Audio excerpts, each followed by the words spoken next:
एक साधु महाराज श्री रामायण जी की कथा सुनाते थे। उनकी कथा सुनकर लोग आनंद विभोर हो जाते थे। साधु महाराज का एक नियम था, प्रतिदिन वह कथा प्रारंभ करने से पहले हनुमान जी को कथा सुनने के लिए आमंत्रित करते थे। वह जहाँ पर कथा सुनाते थे, वहाँ उन्होंने कथा के स्थान पर हनुमान जी को विराजने के लिए आसन के रूप में एक गद्दी भी रखी हुई थी। आइए हनुमंत जी विराजे, यह कहकर हनुमान जी का आवाहन करते थे। उसके बाद 1 घंटा कथा सुनाते थे। एक महाशय प्रतिदिन राम कथा सुनने आते थे।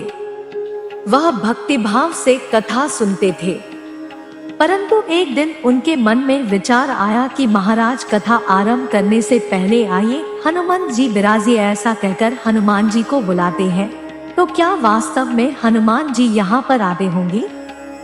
एक दिन उन्होंने साधु महाराज से पूछ ही लिया, महाराज आप रामायण की कथा बहुत अच्छी सुनाते हैं, हमें बड़ा आनंद मिलता है, परंतु आप जो गद्दी प्रतिदिन हनुमान जी को देते हैं, उस पर क्या हनुमान जी वास्तव में विराजमान होते हैं? साधु महाराज ने कहा, हाँ, यह मेरी श्रद्धा है। हनुमान जी का वचन है कि जहाँ राम कथा सुनाई और सुनी जाती है, वहाँ हनुमान जी अवश्य पधारते हैं। उस व्यक्ति ने कहा, महाराज हनुमान जी यहाँ पर आते हैं, इस पर हम कैसे विश्वास करें? आप इसका कोई ठोस प्रमाण दीजिए। आपको यह प्रमाणित करके दिखाना चाहिए कि हनुमान जी आपकी कथा सुनने के लिए प्रतिदिन आते हैं। महाराज ने बहुत समझाया कि आस्था को किसी प्रमाण की कसौटी पर नहीं कसना चाहिए। यह तो भक्त और भगवान के बीच का प्रेमरस है, व्यक्तिगत श्रद्धा का विषय है। आप कहो तो मैं प्रवचन करना बंद कर दूं अथवा आप कथा में आना छोड़ दो, परंतु वह व्यक्ति नहीं माना। महाराज से कहता ही रहा कि आप कई दिनों से दावा करते आ रहे हैं, यह बात और स्थानों पर भी आप कहते होंगे, इसलिए महाराज आपको तो प्रमाणित करना ही होगा कि हनुमान जी कथा सुनने आते हैं। इस तरह दोनों के बीच विवाद होता रहा। अंत में साधु महाराज ने कहा, हनुमान जी आते हैं अथवा नहीं, इसका प्रमाण मैं कल आपको दूंगा। कल कथा प्रारंभ होने से पहले एक प्रयोग करेंगे। हनुमान जी को मैं जिस गद्दी पर विराजित होने को कहता हूँ, आप उस गद्दी को आज अपने घर ले जाना और कल अपने साथ वह गद्दी ले आना। उसके बाद मैं गद्दी यहाँ रखूंगा। कथा का आरंभ करने से पहले हनुमान जी को बुलाऊंगा। कुछ समय बाद आप गद्दी उठाकर देखना। यदि आपने गद्दी उठा ली तो समझना कि हनुमान जी नहीं आए हैं। वह व्यक्ति इस कसौटी के लिए तैयार हो गया। महाराज ने कहा, हम दोनों में से जो पराजित होगा वह क्या करेगा, इसका निर्णय भी कर ले। यह तो सत्य की परीक्षा है।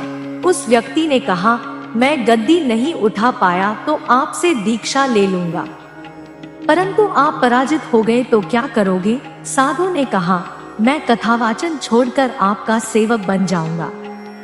अगले दिन कथा सुनने के लिए बहुत भीड़ एकत्रित हो गई।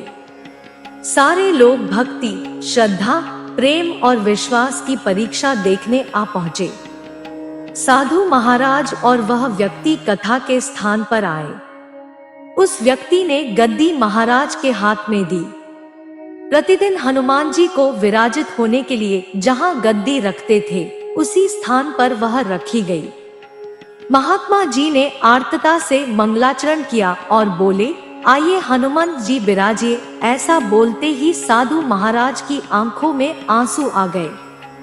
मन ही मन महाराज बोले, हे प्रभु, आज मेरी नहीं आपकी ही परीक्षा है।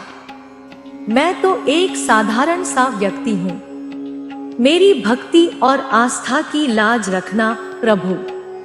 साधु महाराज ने प्रार्थना की और उस व्यक्ति को गद्दी उठाने के लिए निमंत्रण दिया। सभी की आंखें गद्दी पर जम गई। साधु महाराज बोले, महाशय आप गद्दी उठाइए। उस व्यक्ति ने गद्दी उठाने के लिए हाथ बढ़ाया, परंतु आश्चर्य की बात यह है कि वह गद्दी को स्पर्श भी नहीं कर पा रहा था। जो भी कारण रहा हो, उसने 3 बार हाथ बढ़ाया, किंतु तीनों बार गद्दी को स्पर्श भी नहीं कर पाया। महाराज देख रहे थे, गद्दी उठाना तो दूर, वह व्यक्ति गद्दी को छू भी नहीं पा रहा था।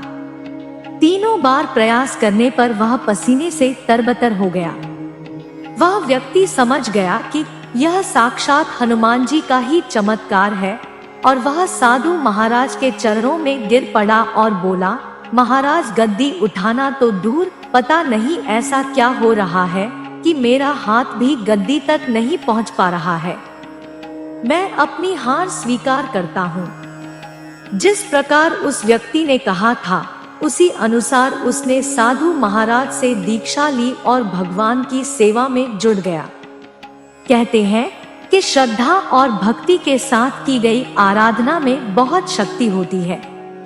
प्रभु की मूर्ति पाषाण की ही होती है, परंतु भक्त के भाव से उसमें प्राण प्रतिष्ठा होती है और स्वयं प्रभु उसमें विराजते हैं। आपको हमारी इस वीडियो कैसे लगे कमेंट में बताएं। हम आपके लिए ऐसे बहुत आध्यात्मिक रोचक बाला वीडियो लाते रहेंगे। आप हमारी इस वीडियो को लाइक, शेयर करें और हमारी इस चैनल को सब्सक्राइब जरूर करें। धन्यवाद।